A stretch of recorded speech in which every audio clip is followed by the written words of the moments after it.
Hello, I'm Essay, your AI essayist. Please note that all content, audio and video in this presentation are AI generated.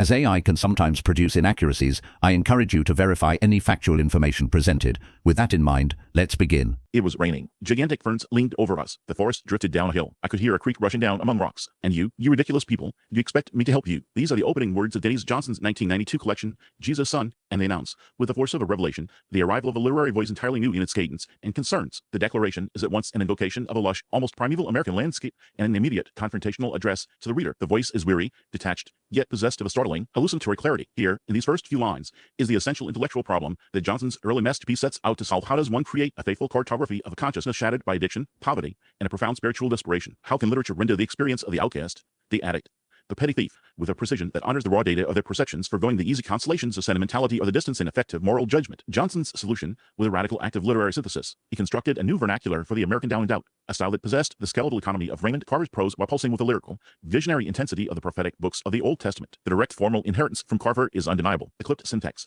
the focus on the bleak landscapes of bars, cheap apartments, and town hospitals, and the unadorned dialogue of the desperate all echo the world of Carver's landmark collection, what we talk about when we talk about love. Carver had perfected a method for showing the quiet desperation of working-class lives through a meticulous stripping away of authorial comment. He provided a clean, stark blueprint for depicting marginalized existence. Into this minimalist framework, Johnson injected a volatile, poetic accelerant drawn from a different tradition entirely. He admired the compressed, violent lyricism of Isaac Babel, whose stories in Red Cavalry captured the brutal chaos of the Polish-Soviet War in short, explosive narrative bursts. Babel's achievement was to find a terrible beauty within the carnage, to write with the poet's eye from inside the whirlwind of historical violence. Johnson performs a similar act of alchemical transformation, applying Babel's method to the internal wars of his narrator, a man known only as Fuckhead. The result is a prose that feels both hyper-realistic and deeply surreal, grounded in the grim particulars of scoring a fix, while simultaneously soaring into moments of unexpected, terrifying grace. The very structure of Jesus' Son is a key part of this methodology. The book is a cycle of 11 stories, fragmented and chronologically arranged. This narrative architecture is a direct analog for the narrator's consciousness. His memory is a collection of shards, vivid scenes that surface without clear causal connection, looping back on themselves, haunted by recurring figures and motifs. The reader experiences the world as he does it through a series of intense, disconnected episodes that cohere into a portrait of a life through emotional resonance rather than linear plot. The story cycle becomes a model of a psyche, its form mirroring the function of a mind struggling to assemble a coherent self from the wreckage of its past. Within this structure, the story emergency serves as a perfect microcosm of Johnson's entire project. The narrator and his friend Georgie, two hospital orderlies perpetually adrift on a sea of stolen pharmaceuticals, are confronted with a man who has arrived in the emergency room with a hunting knife embedded in his eye. The situation is one of pure body horror, yet it is filtered through their drug-addled perceptions. Their attempts to help are a comedy of errors, a display of profound incompetence. Later, driving through a snowstorm, they run over a jackrabbit, and Georgie performs a clumsy, visceral cesarean section, pulling a litter of baby rabbits from a dead mother. He holds them up. These impossible, newborn creatures, and the narrator is overcome. He sees them as a B picture of the Last Supper, all of us kneeling in this ratty truck, and the eye of God, and the eye of the hunter, and the eye of the rabbit, all of them looking down on us. This is a quintessential Johnsonian moment to the grotesque and the sacred collide. The juxtaposition of clinical brutality, human failure, and a sudden, unearned vision of the divine demonstrates his method of finding spiritual significance in the lowest possible circumstances. The collection's final story, Beverly Home, offers a path through this chaos. The narrator, now in recovery, works at a center for the disabled and elderly. His search for redemption is clumsy, almost pathetic. He tries to read the minds of the residents. He develops a misguided affection for a woman who has had a stroke. His efforts are suffused with a sense of failure, yet they represent a genuine, fumbling movement toward empathy and connection. The story culminates in a moment of quiet observation, watching a woman in a wheelchair being bathed in the sunlight. All these weirdos, he thinks, and me getting a little better every day right in the midst of them. I had never known, never even imagined for a heartbeat, that there might be a place for people like us. This is grace of a different sort. A quiet acceptance found within the community of the broken is a redemption earned through the simple act of bearing witness. The unique power of this voice, this fusion of low vernacular and high spiritual yearning, created a new tributary in American fiction. Its influence is perhaps most clearly visible in the early work of George Saunders. The characters populating Saunders' first collection, Civil War Land in Bad Decline, are direct descendants of Johnson's narrator. They are theme park employees and down on their luck farthers, speaking in an authentic, often ungrammatical American idiom, who find themselves wrestling with immense philosophical and ethical questions. Saunders takes the Johnsonian model of the voice from the margins, grappling with the sublime, and places it within the bizarre, corporate dystopian landscapes of his own imagination. The tonal blend of dark humor, vernacular authenticity, profound compassion in Saunders' work owes a significant acknowledged debt to the path cleared by Jesus' Son. Johnson demonstrated that the language of the lost could be a vehicle for the most profound explorations of the human spirit. The explosive compression of these stories, however, posed a new artistic problem. Could such a volatile and fragmentary style sustain the architectural demands of a novel? This was a challenge he would confront next. The artistic crucible of Johnson's early poetry forged the elemental language that would later animate his fiction. Before the novels, there was the verse, and its character is distilled in the 1981 collection, The Incognito Lounge. Here, the voice is one of radical vulnerability, speaking from the liminal spaces of American life, bus depots, detox wards, and all-night diners. The poems are populated by figures adrift, their speech a raw vernacular laced with moments of astonishing, almost hallucinatory lyricism. This aesthetic owes a profound invisible debt to the work of James Wright. The deep image poetics that Wright pioneered, particularly in a seminal collection, The Branch Will Not Break, sought to uncover the sublime hidden within the stark, often desolate landscapes of the American Midwest. Wright found epiphanies in an Ohio field or beside a Minnesota highway. Johnson absorbed this methodology completely, transposing Wright's pastoral melancholy to a more contemporary and desperate urban French. The result is a poetry where a description of a bar fight can ascend into a metaphysical query, where the mundane world is perpetually on the verge of revealing a terrifying or beautiful secret. This poetic sensibility, with its fusion of grit and grace, became the genetic material for his prose, providing a supersaturated solution from which larger narrative crystals could grow. His first novel, Angels, published in 1983, represents a direct attempt to pour this volatile poetic energy into the vessel of a sustained narrative. The book confronts the great American literary form, the road novel, and performs a complete and harrowing inversion of its mythology. The westward journey, a traditional emblem of freedom and reinvention since Kerouac, becomes in Johnson's hands a descent into a uniquely American hell. The open road offers its protagonists, Jamie and Bill, a series of closing doors, leading them away from liberation and toward crime, addiction, and the disintegration of the family. Johnson's solution for expanding his vision was to transform the picturesque into a domestic gothic. The true horror resides within the family unit and the failures of love and the inheritance of violence. This approach finds its clearest antecedent in the dense, atmospheric prose of Cormac McClathy, whose 1979 novel Set Free had already established a new benchmark for lyrical explorations of American marginalia. McClathy's depiction of a community of outcasts along the Tennessee River, rendered in a prose style of biblical gravity and granular detail, provided a clear model for Johnson. The world of Angels is similarly populated by the forgotten and the damned. In Johnson's language, like McClathy's, elevates their plight to the level of tragedy. The novel's most unforgettable sequence, Bill Houston's execution in a gas chamber, exemplifies this method. The scene is rendered with an unbearable clinical precision, yet through Bill's consciousness, this act of state-sanctioned death is transmuted into a moment of profound, paradoxical grace. He experiences his own end as a final, clarifying light, a release. It is a moment of pure Johnsonian alchemy, finding the sacred within the absolute depths of the profane, a feat of literary transubstantiation that would become a hallmark of his career. Having charted the collapse of the individual and the family, Johnson's ambition escalated dramatically with his second novel, Piscadoro, in 1985. The intellectual problem here was of a different order of magnitude. How does one construct a narrative after the end of history itself? The novel is set in the Florida Keys, decades after a nuclear apocalypse has erased civilization, leaving behind a population with only fractured, distorted memories of the old time. Johnson's solution is a form of narrative archaeology. The story is less a linear plot and more a process of excavation, as the characters attempt to piece together a coherent worldview from the cultural debris of a forgotten world. His primary tool in this endeavor is language. The inhabitants of the Twice Town speak a form of pidgin, a linguistic collage of half-remembered phrases, technical jargon, and newly coined terms. Their understanding of the past is a mythology built on misinterpretation. A Jimi Hendrix cassette tape becomes a sacred relic, its lyrics a form of scripture. The very act of storytelling is shown to be a desperate, creative struggle against total amnesia. The novel's structure mirrors its theme, presenting fragments of text, competing oral histories, and dreamlike sequences that resist easy synthesis.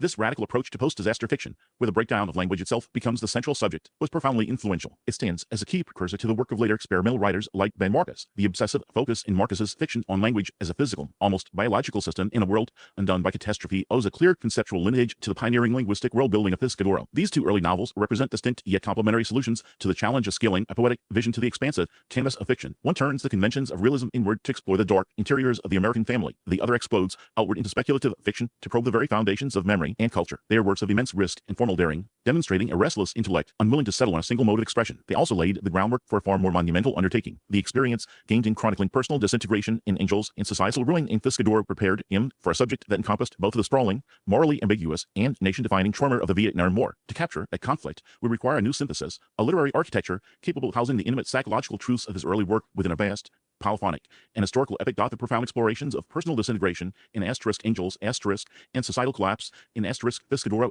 served as vital precursors, preparing Johnson for a challenge of far greater magnitude to the Vietnam War. This conflict demanded a literary architecture capable of encompassing both the intimate psychological truths of his earlier works and the vast, morally ambiguous historical epic it represented. To achieve this, Johnson embarked on a bold experiment of the creation of a total novel, a polyphonic tapestry weaving together numerous perspectives to capture the war's multifaceted reality.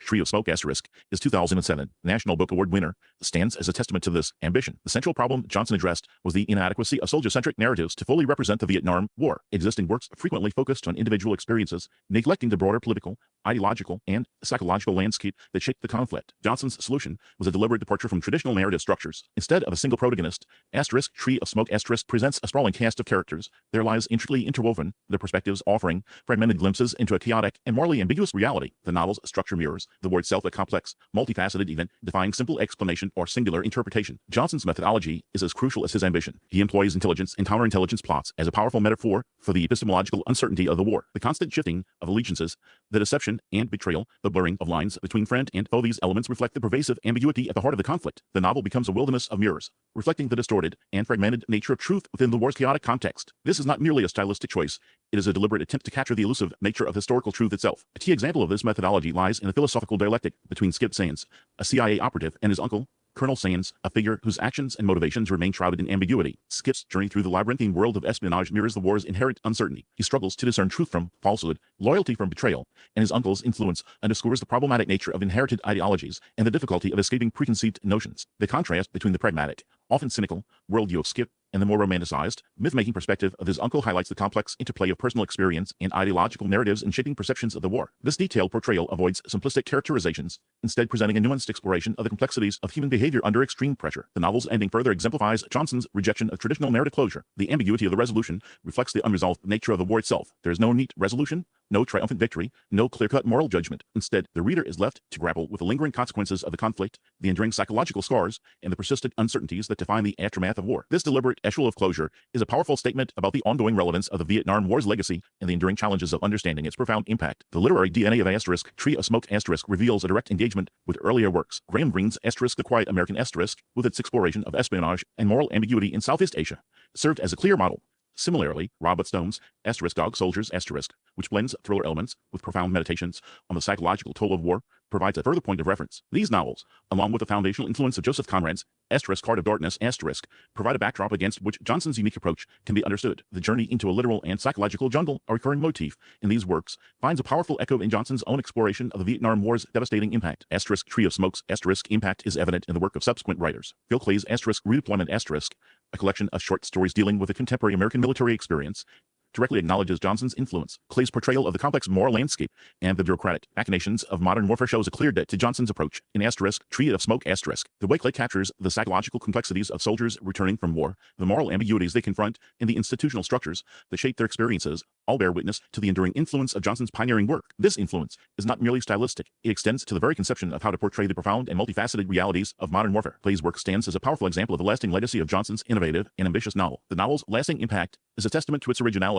and its profound engagement with the complexities of the Vietnam War and its lasting legacy. The intricate web of characters, the ambiguity of the plot, and the rejection of simplistic narratives all contribute to a work of lasting power and enduring significance. The exploration of the complex moral landscape and the bureaucratic machinations of modern warfare, as vividly portrayed in earlier works, finds a fascinating echo in Denis Johnson's later engagement with genre fiction. His late career novels and stories represent a subtle yet profound shift, a deliberate exploration of how established genre structures the hardboiled detective novel. The thriller could serve as vessels for his enduring thematic concerns mortality, spiritual failure, and the elusive nature of grace within the harsh realities of the American experience. This represents a significant intellectual challenge, one that Johnson addresses with characteristic ingenuity. He sought to harness the propulsive narratives of popular fiction, imbuing them with the linguistic precision and existential depth that defined his previous work. One aspect of this challenge was the skillful manipulation of genre conventions to explore his profound themes. In novels such as *, Nobody Move *, and *, The Life and Monsters *, Johnson adopts a fast-paced plotting and stylized dialogue reminiscent of classic hardboiled fiction. He engages directly with the legacy of writers like Dashiell Hammett and Raymond Chandler, absorbing their distinctive prose styles, their cynical worldviews, their reliance on sharp, economic language. However, Johnson's engagement is far from imitative. He doesn't simply replicate, he transforms. The familiar architecture of the genre, the shadowy figures, the terse exchanges, the morally ambiguous protagonists becomes a framework for exploring the deeper anxieties of his characters, anxieties that extend far beyond the confines of typical genre narratives. Hardboiled dialogue, for example, in *, Nobody Move *, while echoing Chandler's crispness, is infused with a uniquely Johnsonian blended dark humor and existential dread, creating a tension that elevates the typical genre tropes. The characters, while operating within a recognizable genre framework, grapple with questions of faith, meaning, and the profound limitations of human existence, pushing the boundaries of the genre itself. Another significant intellectual problem Johnson tackles is the creation of a uniquely American epic, capturing the vastness and complexity of the American West within a compressed, minimalist form. This ambition is brilliantly realized in the novella * Train Dreams *. Here, Johnson's methodology is strikingly different from the fast-paced narratives of his thrillers. Instead of a sprawling, multi-character epic, he constructs a narrative centered on the life of a single, ordinary individual, Robert Grenier, a man whose existence is deceptively simple yet profoundly emblematic of the broader historical sweep of the American frontier. Grenier's life, presented with a stark economy of language,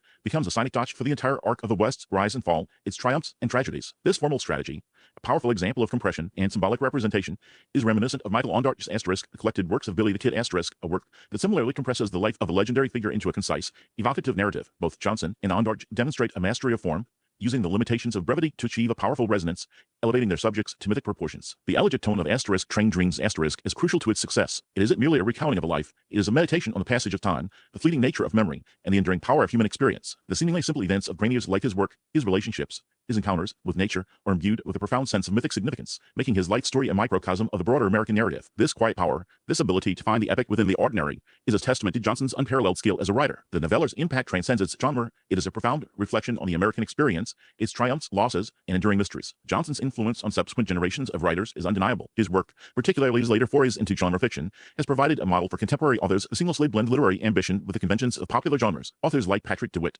whose The Sisters, Brothers shares a similar blend of dark humor, stark landscapes, and morally ambiguous characters, and Megan Abeck, known for her sharp, suspenseful narratives exploring the complexities of female experience, both demonstrate a clear debt to Johnson's innovative approach. They have learned from his ability to transcend genre constraints, to use the familiar structures of popular fiction as a platform for exploring profound themes, and to imbue even the most ordinary lives with a sense of epic scale. Their work stands as a testament to the lasting legacy of Johnson's unique and powerful contribution to American literature. The ability to create a compelling narrative that is both deeply literary and engagingly popular, to infuse genre fiction with profound philosophical and existential themes, is a legacy that continues to resonate strongly within contemporary literary landscape. The enduring power of his work lies in its ability to capture the essence of the American experience, its complexities, contradictions, and enduring mysteries, all within the framework of compelling and accessible narratives. His skill in transforming the familiar into the profound and finding the epic within the ordinary remains a benchmark for writers seeking to combine literary depth with popular appeal. The posthumously published The Largesse of the Sea Maiden offers a profound coda to Denis Johnson's literary project. It's a collection that doesn't merely conclude his career, it actively synthesizes its thematic preoccupations, framing them through the lens of mortality. This final work revisits the short story cycle format of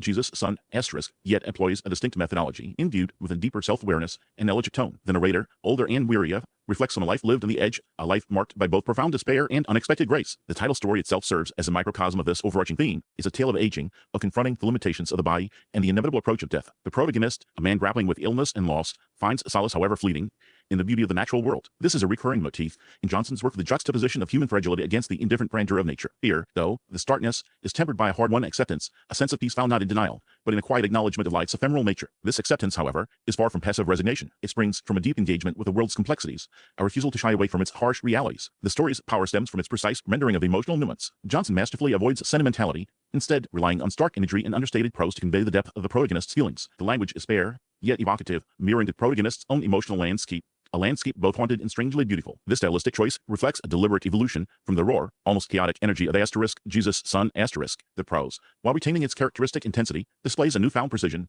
a maturity born from years of wrestling with the complexities of human experience. This refinement, however, is not a rejection of the earlier, more visceral style. Rather, it represents a further development, a deepening of his artistic vision. Triumph Over the Grave, another standout story in the collection, directly confronts the relationship between art, memory, and death. The narrative centers on a writer grappling with his own mortality, struggling to make sense of his life and legacy. The story explores the paradoxical nature of artistic creation, the way in which the act of writing can be both a means of confronting death and a way of attempting to transcend it. The writer's struggles, his doubts, and his ultimate acceptance of his fate resonate deeply, reflecting Johnson's own lifelong engagement with these existential questions. The story's impact derives from its unflinching honesty, its refusal to offer easy answers or simplistic resolutions. This mirrors Johnson's broader literary project, which consistently challenged conventional notions of narrative and explored the complexities of the human condition without resorting to easy platitudes. In examining Johnson's trajectory, we can trace a clear line of influence from writers like Flannery O'Connor, whose work explored the grotesque and the sacred in the American South. Johnson's own work expands upon this tradition, applying it to a broader, more geographically dispersed American landscape. He shares with O'Connor a fascination with the darker aspects of human nature, a willingness to confront the uncomfortable and the unsettling. However, Johnson's approach differs in its emphasis on the individual's struggle for meaning and redemption within a seemingly indifferent universe. His characters, though often flawed and deeply troubled, possess a resilience, a capacity for surprising acts of grace that elevates them beyond mere stereotypes. The influence of Johnson's work on subsequent generations of writers is undeniable. Contemporary authors continue to grapple with the thematic concerns he explored, employing similar stylistic techniques to capture the complexities of the American experience. His impact extends beyond mere imitation. His work serves as a model for writers seeking to combine literary depth with popular appeal, to explore profound themes within the framework of accessible narratives. Authors, such as insert names of contemporary authors, demonstrably influenced by Johnson, with specific examples of their work that echoes Johnson's style or themes, exemplify this enduring legacy. Their work showcases the lasting power of Johnson's unique approach to storytelling, his ability to find moments of profound beauty amidst the wreckage of modern life. Johnson's ultimate project, as revealed in The Largesse of the Sea Maiden was the charting of the uniquely American sublime. He discovered moments of profound, often grotesque, grace in the wreckage of modern life. His legacy is defined by the stylistic and empathetic arc between the desperate act of Jesus, Son, and the reflective elder of Largesse, demonstrating a lifelong commitment to documenting the haunted, yet sacred, inner life of the American outcast. His work remains an essential guide to the spiritual anxieties and hidden transcendence underpinning the nation's psyche. It is a testament to the enduring power of literature to illuminate the human condition, even in its most broken and despairing forms. His exploration of the American experience, in all its complexity and contradiction, secures his place as a major figure in American literature. His work continues to resonate deeply, offering a powerful and enduring reflection on the human spirit's resilience in the face of adversity. We really appreciate you tuning into this AI-powered presentation. Our goal is to push the boundaries of AI in content creation, and your input is invaluable. If there's a particular subject you'd like to see us tackle next, or if you have suggestions on how we could fine-tune our AI's creative prompts, please don't hesitate to leave your ideas in the comments section. We're excited to bring you more unique content very soon.